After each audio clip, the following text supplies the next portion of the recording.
Question number 164, Sri Srirangappa Barni. Question number 164. Yes, Minister. Laid on the table of the House.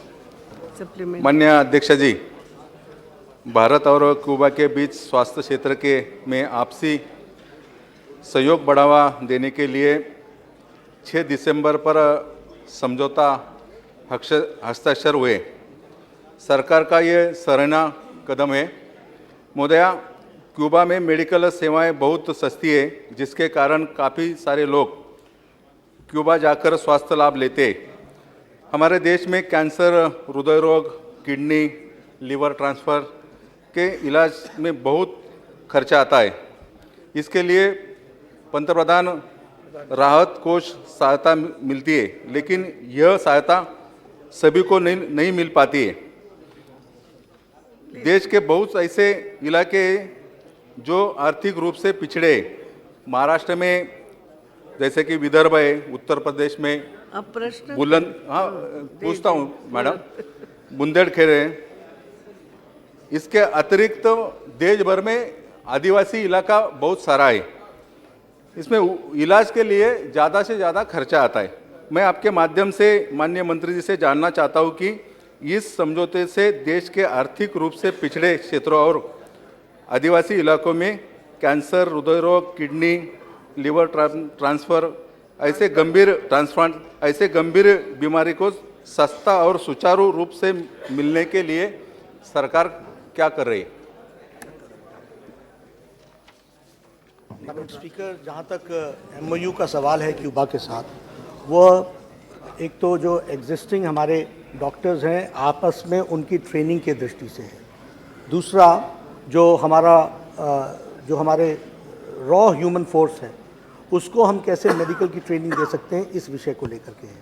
Pharmaceuticals को लेकर के है, और pharmaceuticals के साथ साथ ये जो हमारे इंडिजिनस मेडिसिन हैं इसके बारे में भी ये समझौता है।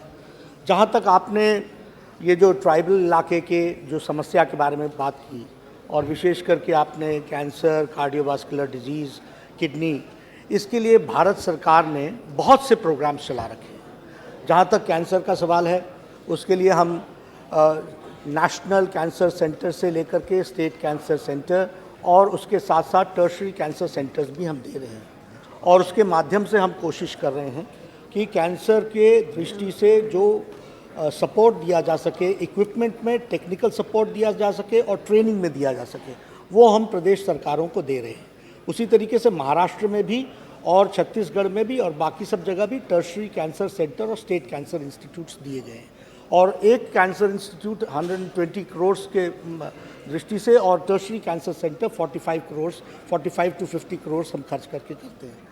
जहाँ तक कार्डियोवास्कुलर डिजीज़ का सवाल है, उसके लिए जो सुपर स्पेशलिटी मेडिकल कॉलेजेस हैं उनको हम अपग्रेड कर रहे हैं, और सुपर स्पेशलिटी के लिए भी हम स्टेट गवर्नमेंट्स को सपोर्ट कर रहे हैं। वो हम महाराष्ट्र में भी कर रहे हैं, और जो ट्राइबल एरियाज़ आते हैं उसमें से स्टेट गवर्नमेंट्स की तरफ से जो प्रपोजल आती है उसके माध्यम से हम कर रहे हैं। हमारा भारत सरकार का प्रदेश सरकार को टेक्निकल सपोर्ट और फाइनेंशियल सपोर्ट देते हैं। सेकंड सप्लीमेंट्री है कुछ पूछो। माननीय अध्यक्ष जी, मंत्री महोदय ने लिखित रूप से जो समझौतों का आदान प्रदान है वो बताया, लेकिन मैं एक संज्ञान में बात लाना चाहता हूँ कि आज भी देश भर में भारत की आबादी 7% गांव में लोग रहते हैं, और आज भी स्वास्थ्य केंद्रों पर मेडिकल हेल्थ पर्सन नहीं होता है, और कई सारे ऐसे स्वास्थ्य केंद्र है उसमें डॉक्टर की संख्या भी कमी है, टेक्नीशियन नहीं होता है।